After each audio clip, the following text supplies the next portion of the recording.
Hey, how's it going, everybody? I got another edition of the SMS Show, and I got a lovely guest, my friend Natasha. Hello. Hey, how's it going, girl? How you doing? It's going amazing. Thanks for coming by the studio. I appreciate you. Thanks for having me. So today we're going to talk about graduation. It's graduation season. It's graduation season. Everybody's getting ready to walk across that stage and jump into the real world. Man, real world is fun. Let me tell you, it's fun. There's a lot of stuff going on in the real world, isn't there? Oh my gosh. You know what I mean? Yeah. So let's jump right into it. People go out and they spend thousands of dollars getting into college. Since I was a young kid, it was all about going to college, go to school, get a better education so you can get that better job. Yes. You went to college, right? Yes, absolutely. I went to Cal Poly Pomona. I graduated with my degree in civil engineering. And then I recently just got my master's in business. Hey! You know what I'm saying? Okay. So I got that from Grantham University, which is an online program. Congratulations. Thank you. Now, can we back up real quick for those of us that don't know? I'm a college graduate as well. But I don't know if I know what civil engineering is. Can you kind of break that down? Well, civil engineers do everything. I'm a little biased because I'm a civil engineer. Right. So I'm like, yes, we're the best. But everything from designing foundations to designing structures, waterways, the roadways, environmental. So it's pretty much like the catch-all of engineering. Like they can do everything. Right. And it's the very first form of engineering. That's what's up. So, I mean, civil engineers, they can probably go into, like, city jobs, right? Yes, absolutely. That's actually what I do. I'm a structural engineer, which is a discipline under civil engineering. So I work for the city. Oh, that's great. Yes. That's awesome. Okay, so break that down for me really quick. What happened when you finished getting your degree? Like, where did you go? Like, after you graduate college, for a lot of people, it could be kind of scary, kind of confusing. Like, absolutely. Okay, I just finished college. I got $60,000 worth of debt. Yes. What do I do now? Yes. Panic. No, no, don't panic. Don't panic. Actually, I graduated in 2009, right after the market crashed. And so I struggled to find a job. Really? Like every job that I applied to, they wanted experience. And I'm like, well, how do I get experience if I just graduated school? Like, so I actually ended up working for McDonald's until I could find a job. Very humble. Yes, very humbling. Just like, why not, right? Right. And that's a lesson for you guys. Like, make sure that you're humble. You know what I'm saying? If you have to work and sweep floors or whatever until you can do better, do it. It makes you appreciate your job that much more. Yo, that's huge, because you know what? I have a master's degree, not to brag. I have a master's in education, so I feel kind of like when I'm in the job market, that I don't necessarily want to just do anything. Yeah. I feel like I want 80,000 or nothing. Right. And so maybe that's not the best approach for some people. Yeah, no, it's not. Like, you have to take what you can get until you can do better, you know? The bills have to get paid some kind of way. So I heard that. So in the meantime, like, I guess for production, you would do your side thing and still work whatever menial job that you have to do to pay your bills, but as long as you're building yourself in the process. So like when I was working for McDonald's, looking for a job is a full-time job in itself. So obviously you're not at McDonald's anymore. Tell me what happened like after you worked at McDonald's. What happened next? Well, I applied and finally I got a call back. Huge. Yes, very huge.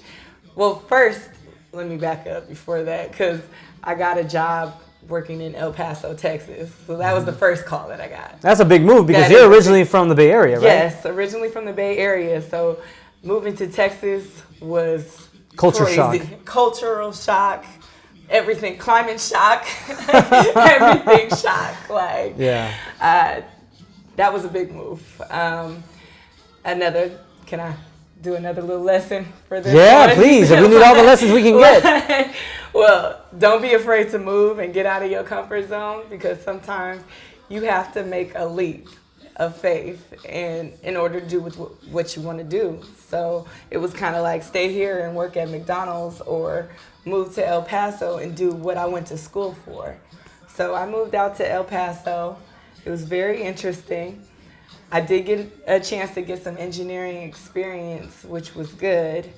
But once I got there, I got a phone call from the Navy. Oh, wow. I had interviewed for the Navy before I left, and it took like 6 months for them to hire me. So I figured I didn't get the job, and that's why I moved to El Paso. Right. And so once I got out there, the Navy called me back, and I moved back to California. I was like, heck yeah, I'm coming back. I think that's another kind of a lesson that you got to kind of know. I think is that these hiring processes take some time. Yeah, absolutely. You might not necessarily, especially for bigger, more official jobs, you're not going to get a job in a week. Yeah, absolutely. I remember when I had my first big corporate job, it took, I think, 2 months to get hired. Yeah.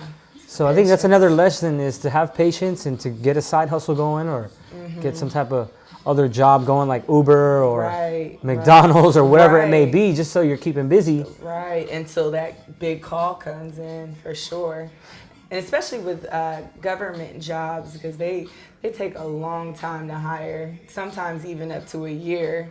So you definitely have to be patient, but it's definitely worth the wait. So that kind of brings me to my next question, is the interview process. For me, the interview process, to me, is just not my favorite, because I feel like people are peering into you. They're just waiting for you to mess up. You're under a microscope. You're under a microscope, and it's just like, man, it's like, give me the job already. I got a degree. I've had jobs before. Yeah, I haven't been working for 3 months, but that's because I've been looking for a job. Like, tell me about that. You're like, you found me. You know what I'm saying? It definitely can be a daunting process, because you have to like pretty much lay out your life in 10 minutes, and you have these people just kind of sitting back. I hate those interviewers that are like no expression, just kind of sit back and stare at you. I know you've experienced that. Yeah, I have. Right. Well, I think the first thing to do when you go in an interview is relax. Number one. Easier said than done, but yeah. Definitely. But you have to remember, like, the people that are on the other side of the table were once where you were. So they're human. They make mistakes. They make errors. But, try to put your best foot forward and relax. Because you can't think straight when you're, like, panicked, Yeah. And especially in those government interviews where it's like a panel. It's very formal. You have to answer the question, and that's it. Just take a breath, answer the question, and you'll be okay. I heard that. Yeah. So, I mean, what's another tip? How would you say, like, when you're interviewing? Doing your research, for sure. Doing your research. Research is key. On the company, on the position. Company, if you can, even the people that are interviewing you, if you can, Yeah. Google their name, see what they're about, what's their position. Oh, wow. Make sure you pay attention to the emails, because sometimes it'll have the titles when they email you and reach out for an interview. Know what the company is about. Know their mission statement. Have some questions prepared to ask, because they're going to ask you at the end if you have any questions for the company. Ask things like, what does my day-to-day look like when I get hired? If you can, talk to some people that work there already. It's all about who you know, so try to network when you get in there. Like, sometimes it's like they take you straight to the interview room or whatever, but sometimes you're waiting out in the lobby for a while. Maybe you could talk to the secretary, see what she's about, see who she knows. Don't just go up and be like, "Oh, do you know anybody that can help me?" But just have a friendly conversation, so that you're making an impression, and maybe somebody will come out and see that you have a friendly conversation, and that can take you over the edge, So, I think that's very helpful. Yeah, because it's all about being outgoing, and most of all, more than anything, I think people want to find other people that they can get along with in the workplace. Absolutely. Something that they like. Something that has good energy. And if you can kind of display that you can get along with people and work well with people, then they're going to want to hire you. Yeah, and sometimes that's more than what you know. You know what I mean? being able to work with the team, that's sometimes more important than having all these things on your resume, because that's the day-to-day. They're going to train you once you get in the door. Right. So. Interesting. Yeah. Well, wow, I think that's pretty much all I had in terms of, graduating. We want to encourage you guys to, put your best foot forward. Absolutely. And I want to thank you guys got this. You got this. Well, I want to thank you, Natasha, for being on the show. Yes, thank you for having me. Yeah. If you want to follow Natasha, how do we follow you? You can follow me on all social media platforms at Miss Natasha Reed. And make sure you follow Strategic Media, Strategic_Media. And thank you guys. We'll catch you on the next one.